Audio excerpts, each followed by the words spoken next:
How are you? Lovely to see you, young gentlemen and young ladies, pillars of a nation, future citizens.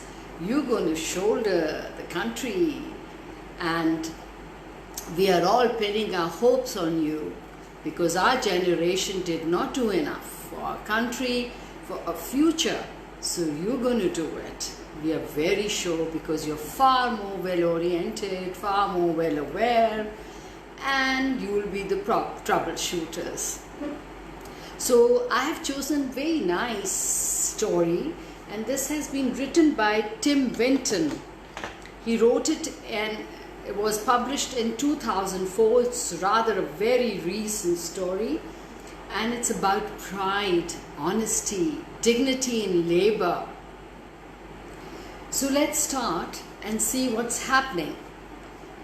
On Her Knees by Tim Winton, 2004.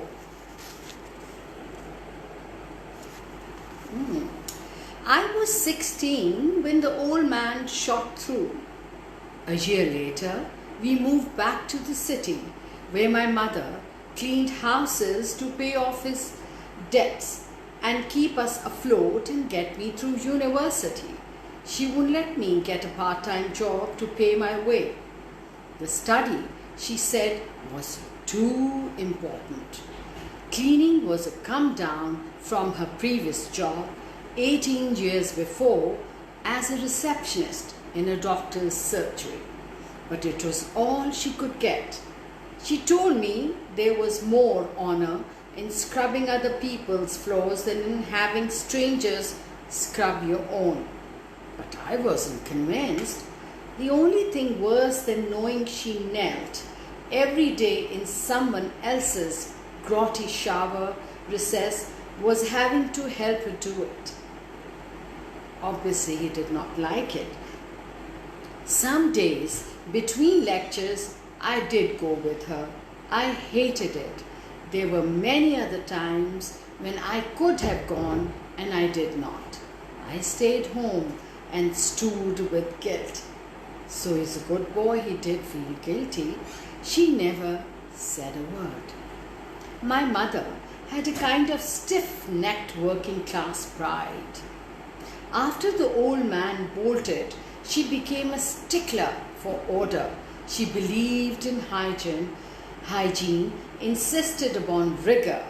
She was discreet and deadly honest, and those lofty standards of hygiene, rigor, honesty, discretion, that very rigidity set her apart from others. Carol Lang went through her house, that's the mother's name. Like a dose of salt, she earned a reputation in the riverside suburbs where in time she became the domestic land benchmark. She probably cleaned the houses of some of my wealthy classmates without any of us being the wiser. She was proud of her good name and the way people bragged about her and passed her around like a hot tip, but I resented how quickly they took her for granted. I'd seen their patronizing notes on floral paper, their attempts to chip her Ray down.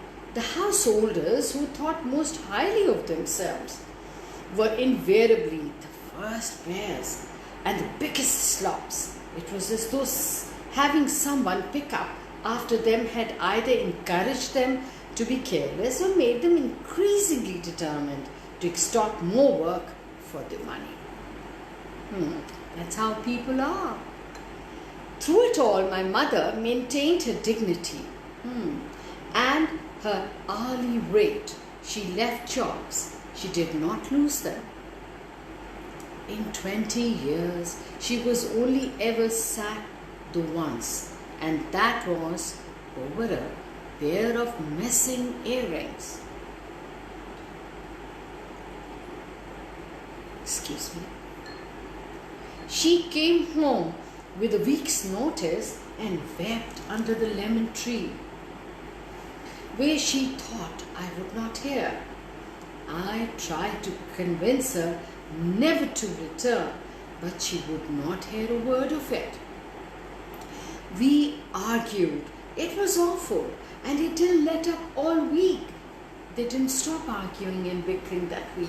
Since the old man's disappearance, we had never ever raised our voices at each other. It was as though we kept the peace at all costs for fear of driving each other away, and now he could not stop bickering. The morning she was to return, we were still at it. Then even while I took a shower, she stood in the bathroom doorway to lecture me on the subject of personal pride.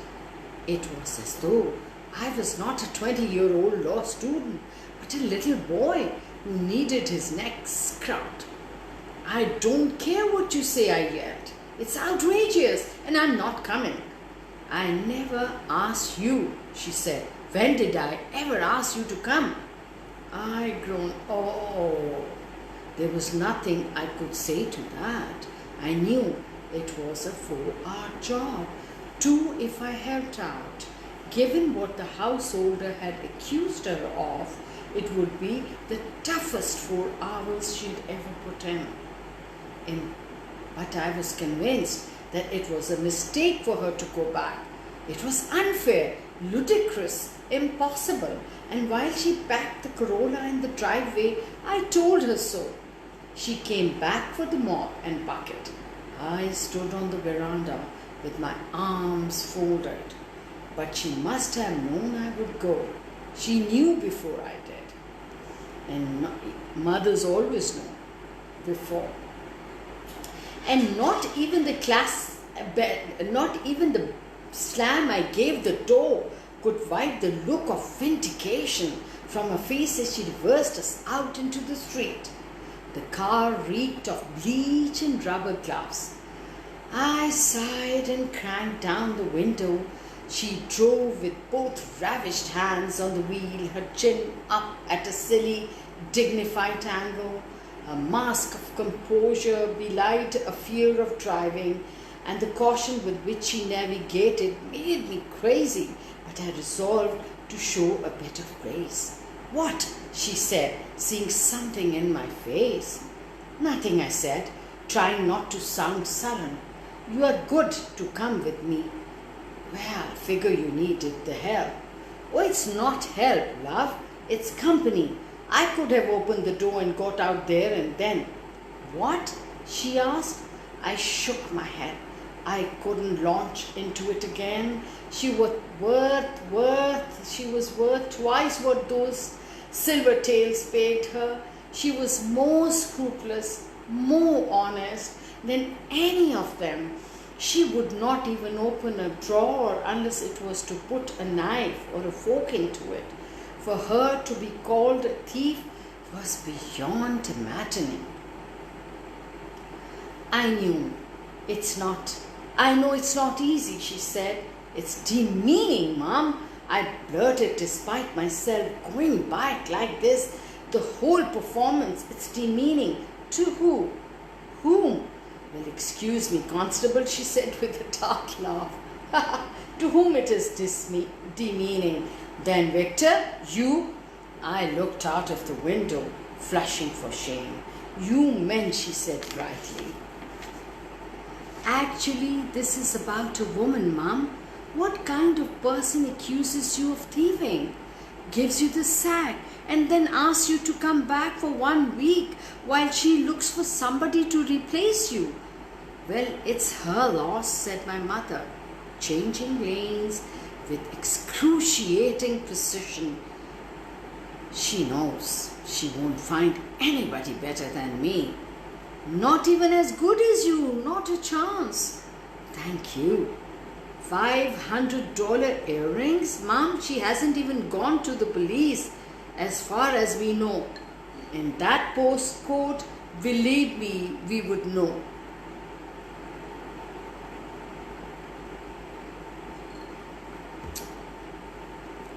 She must know. She must know I didn't steal them. She just wants something, some advantage over you. There'll be a note there. You wait. She'll let it slide this time, and later on, while you're all guilty and grateful, she'll chip you down on the rate, back to 5 an hour.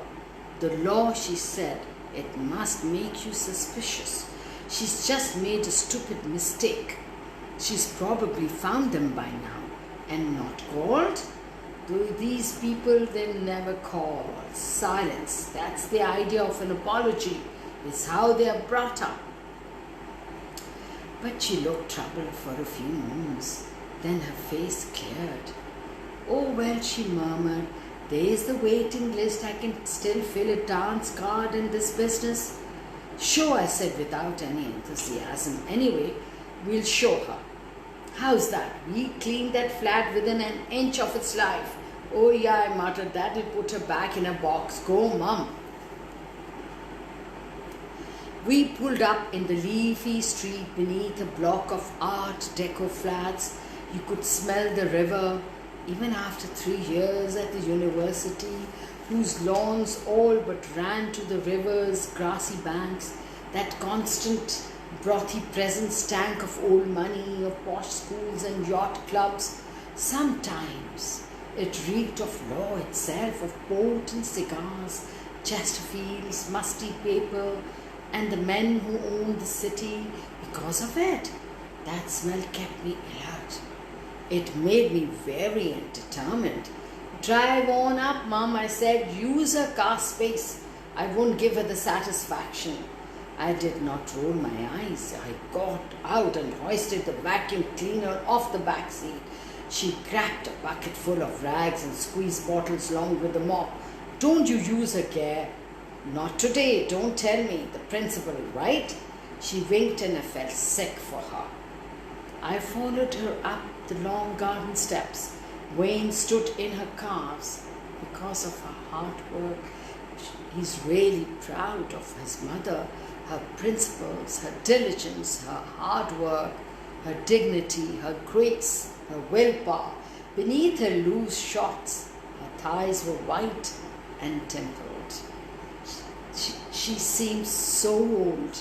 I balanced the Electrolux, that's the brand name of the vacuum cleaner, hose on my shoulder and stared at the tennis shoes that she scrubbed and bleached every week to keep them looking new, as if anyone but gave a damn. Who cared?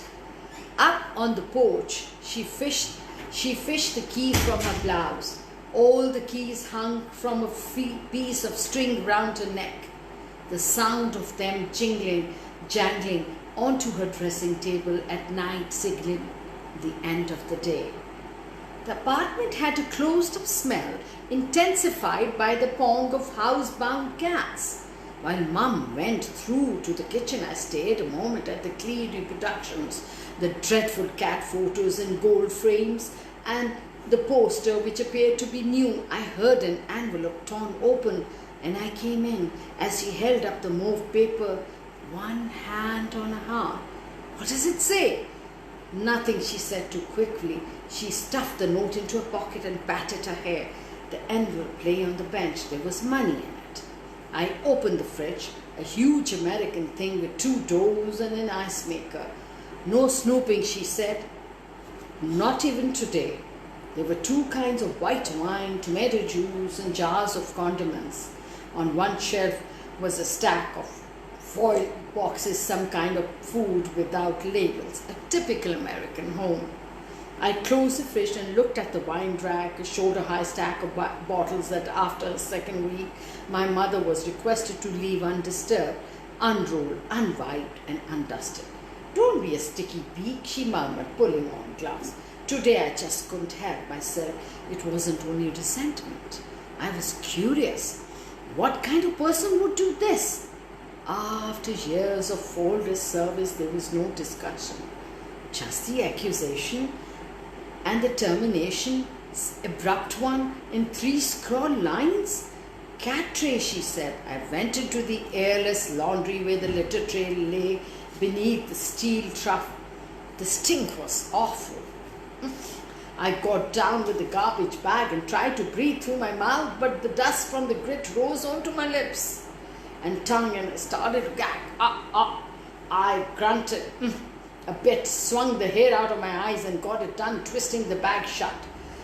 I was supposed to disinfect the tray and I never dared cut corners before, but I just dipped some litter in and left it at that. From the bathroom came the sound of my mother's off-key singing, la la la la la. I paused at the doorway, a moment where a stinging fog of ammonia spilled out into the hall. She stopped wobbling as if conscious of my presence. She was bent over the tub, the bleach in her hand, veins livid in her legs. As I walked on, the sound of a brush battered against the enamel. I binned the cat bag and began damp dusting, with every surface so crowded with objects. It was slow work.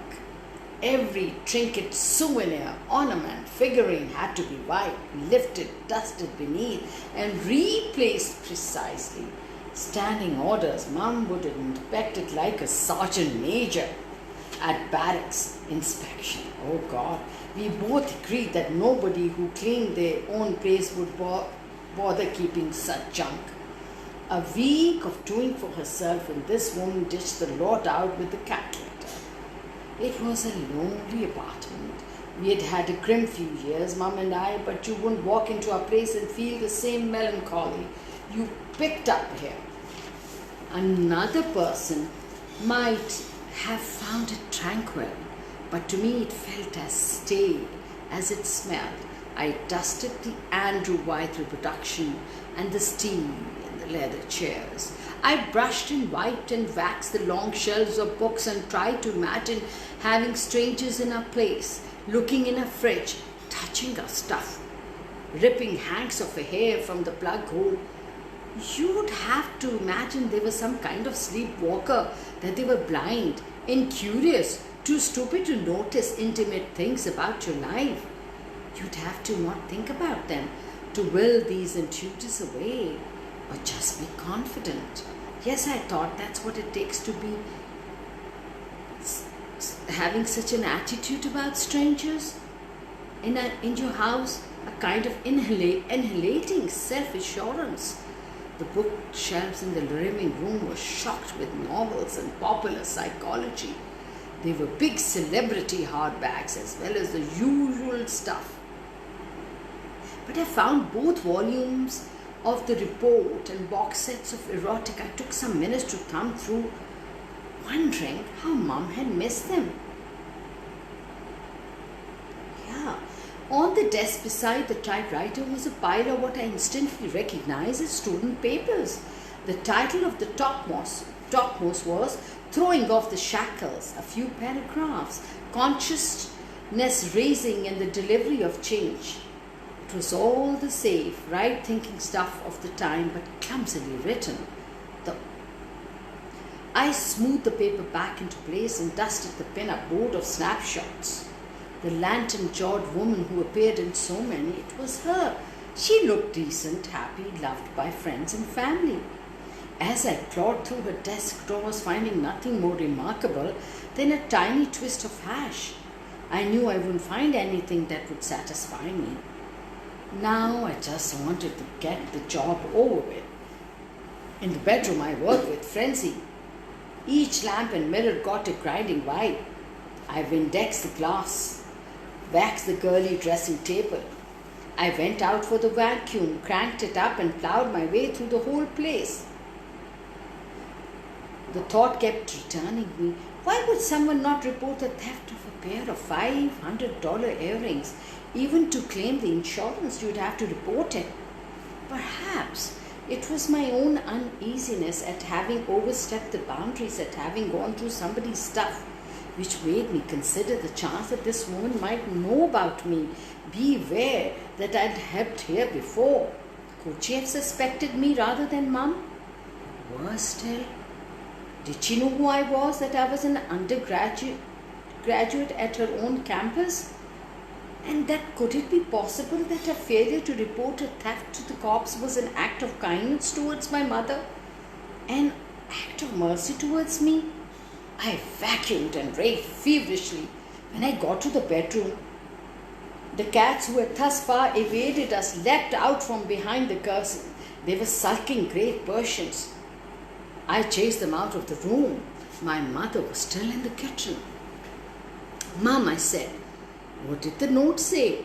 Did you leave that machine going? Was it about me? Does she suspect me?" "You? Don't be stupid. I haven't been here for months. Turn that thing off." "No," I said, feeling ridiculous. "It doesn't matter. I'm going back. Don't forget those curtains." Excuse me.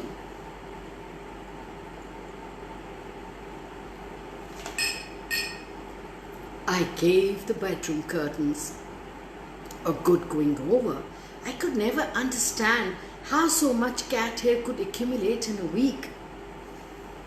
Mum came in while I was on my knees still vacuuming the flounces and folds of the patchwork quilt. "Windex," she said. I pointed to the dressing table. She lingered. I turned the machine off. "What were you talking about? Honestly, Mum, why didn't we just give the place a light go through, or better just take the dough and split?" "Because it would look like an admission of guilt." Shit, language. "But this won't convince her, Mum." "No, probably not." "Mum, you should report them missing yourself. Ask them to search our place. Force the issue. There's nothing that can come of it. Except talk. Imagine the talk. I'll lose the rest of my jobs." She was shining with sweat. Her hair had tightened into damp poodle curls. She had been so pretty once. "So you're stuffed either way? Love, we grin and bear it." I shook my head. I hit the button on the vacuum and blitzed the carpet beneath the bed. I could sense her still behind me, waiting to say something, but I pretended to be absorbed in the work. Up at the head of the bed there was a nest of red tulip chocolate papers. They made a slurping noise as they were sucked into the machine. I only had half of them up when the ping of something hard racketing along the pipe made me turn my head. Mum stepped on the button. The machine moved down to silence. "Money, probably," I murmured. "Let's open it." I cracked the hatch and felt around in the horrible gullet of the dust bag. And out of it came an earring out of the dirt. $500, she muttered. "That's rich." I didn't know anything about jewelry. I shrugged, gave it to her. "Look under there. There's one bound to be close by." I found it hard up against the skirt and board. "She's left them on the pillow," she said. "Forgotten about them? She's come in and swept them off as she got into bed. She hasn't even looked. That's all it was. Just carelessness. All this fake outrage. She couldn't be bothered going to the cops because they're cheap. Is that it?" I don't know. It was not important. It was important to me. "Well, you've cleared your name. That's something." She shook her head with a furious smile. "Why not?" I asked. "Show her what we found, what she was too lazy to look for. Show her where they were. All she has to say is that she made me guilty enough to give them that. That I just wanted to keep the job, to say my good name. Vic, that's all I've got, my good name. These people, they can say anything they like. You can't fight back." I looked away at the floor. I heard her blow her nose. I was powerless to defend her. It was the lowest feeling. "I'll finish the kitchen," she said. 10 minutes. I vacuumed the rest of the bedroom. The earrings lay on the bed. I looked at them. They were pretty enough, but I was no judge.